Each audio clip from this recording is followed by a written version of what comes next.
अति सुंदर। थांब थांब। हाँ। आखिर आजादी क्या है क्या आजादी? गणतंत्र दिन के दिवस पर मेरा भारत महान, सड़क पर भारत माता की जय और स्कूलों में विंध्य हिमाचल यमुना गंगा। क्या यही है हमारी आजादी? क्या इतनी सी हमारी आजादी? क्या सिर्फ इतनी सी आजादी के लिए वो 23 साल का नौजवान रंगदी बसंती चोला लगा के हंसते हंसते फांसी पे कुर्बान हो गया? या सिर्फ 1.5 गज के कपड़े के लिए नेताजी ने हिटलर को आंख दिखाई? या सिर्फ नोट पर छपने के लिए बापू ने अपने सीने में गोली खाई? नहीं, आजादी बिल्कुल ये नहीं है। आजादी वो है जो पैरों को छालों का डर न रहे और सच को सवालों का। आजादी वो है जब झुके हुए सरों का मुक्तदर बदल जाए और झोपड़ों के दिल से हवेलों का डर निकल जाए। आजादी वो है जब हम अपनी मातृभाषा को अंग्रेजी से कम समझना छोड़ दे और काखा गा एबीसी से डरना छोड़ दे। आजादी वो है जब अवन के गीत गाते हुए गले से लहू न बहे और अमृतों के मौसम में बारूदों की बूंद आए। देखना जीना ये हक हमारा है और ये हक बुनियादी है। घबराओ मत, बस यारों बढ़ते जाओ, क्योंकि अगले कदम पर ही आजादी खड़ी है, आजादी खड़ी है। उत्तर में समुद्रस्थ हिमालय से व दक्षिणम तद्भाति नामम, इसका मतलब है अर्थात हमारा भारत देश जो उत्तर में हिमालय तथा दक्षिण में समुद्र, और इस भारत देश में रहने वाले हम सभी देशभक्त यहाँ रहते हैं। आज गणतंत्र दिन के अवसर पर आप सभी को बहुत बहुत शुभकामनाएं देती हूँ और मेरे विचार व्यक्त करती हूँ। देशभक्ति आखिर क्या है? सबसे पहले आप सभी से एक सवाल पूछना चाहूंगी, देशभक्ती आखिर क्या है? महाराज, आधी लग्न कोंढाण्याचं आणि मग माझ्या रायबाचं। जब तानाजी मालुसरे छत्रपति शिवाजी महाराज के स्वराज का सपना अपने स्वयं के कंधों पर उठाते हैं ना, वो है असली देशभक्ति। जब जमशेदजी टाटा इस भारत देश में रोजगार के सृजन के हेतु अपनी स्वयं की संपत्ति समर्पित कर देते हैं, वो है असली देशभक्ति। अरे देशभक्ति तो एक ऐसी बहुत बड़ी संज्ञा है जो हमें सिर्फ एक भावना सिखाती है, और वो भावना ये है कि nation first and self last. हमारे देश में जो स्वतंत्र वीर सावरकर जी थे ना, वो कहते थे देह और देव इनके बीच देश आता है, और इसी देश के प्रति हमारा कुछ देना लगता है, और इसी समर्पित भावना कहते हैं।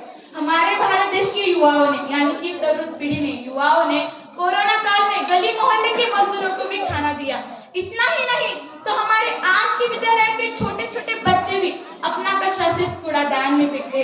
आज चारों ओर हमें यही दिखाई दे रहा है कि हमारे भारत देश में कितनी प्रगति हो रही है। मुझे इस बात पर तो कोई आशंका ही नहीं है कि हम सभी देशभक्त हैं या नहीं, अर्थात हम सभी देशभक्त हैं, पर हमें हमारी इस देशभक्ति को, इस देश प्रेम को, देशभक्ति को देश शक्ति में परिवर्तित करने की आवश्यकता है, क्योंकि हम इस देश के युवा हैं और हमारे भारत देश को तरुण युवाओं का देश कह के इस जग में हमारे भारत देश का परिचय है। हमें हमारे देश के प्रति जागरूक होना चाहिए।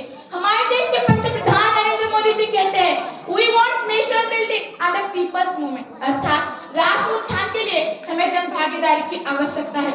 तो हमें हमारा आत्म परीक्षण कर खुद में जागरूक होने की आवश्यकता है, क्योंकि अगर हम जागरूक नहीं रहेंगे तो हमारा देश कैसे आगे बढ़ेगा।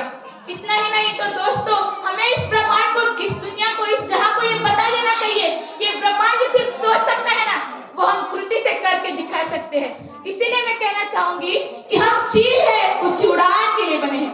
हम चील है, ऊंची उड़ान के लिए बने हैं। हमारी उड़ान में कोई रोक पाया था, न कोई रोक पाया है, न कभी कोई रोक पाएगा। हम जाबाज है, जियाले है, अंधियारों से खेले हैं, हिम्मत के वाली है। अरे पहचान खुद को, हम कौन है?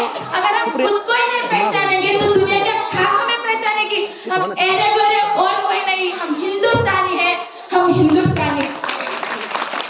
दोस्तों, हमारे देश में कई लोग हैं, जैसे सुरेश मेहता, तीरथ जोशी और लक्ष्मी सूरज जैसे अनेक लोग, जो हमारे भारत देश को स्टार्टअप्स के तहत आगे बढ़ा रहे हैं। इतना ही नहीं तो इंडियन इंटरनेशनल रिपोर्ट्स के अनुसार हमारे भारत देश के कुल 84% लोग ये मानते हैं कि वो देश की समस्या खुद सुलझा सकते हैं, और यही आज हम सबको दिख रहा है।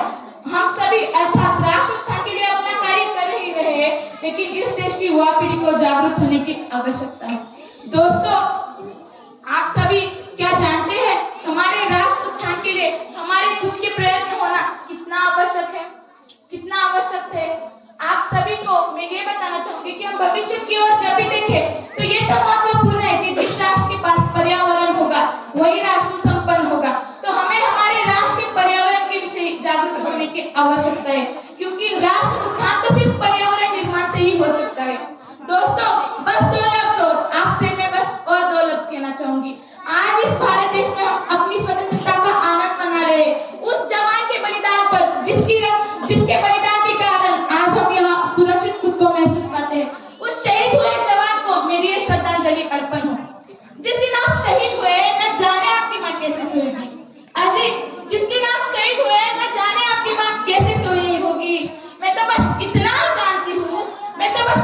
जानती हूँ कि वो गोली भी आपके सीने में लगने से पहले रोई होगी, वो गोली भी आपके सीने में लगने से पहले रोएगी। जाते वक्त बस एक बात बोलना चाहूंगी, सारे जहां से अच्छा हिंदुस्तान हमारा सारे जहां से अच्छा। हम बुलबुले हैं इसकी ये गुलसिता हमारा सारे जहां से अच्छा। मुझे यहाँ बात करने के लिए, मेरे विचार व्यक्त करने के लिए आप सभी ने अपना कीमती वक्त दिया, इसलिए आप सभी के आभार मानती हूँ और मेरा भाषण यही खत्म होता है, अपने विचार यही खत्म करती हूँ। जाते वक्त मेरी यही विनती है सभी विद्यार्थियों से और आप सभी से भी, आप मेरे साथ घोषणाएं दें। भारत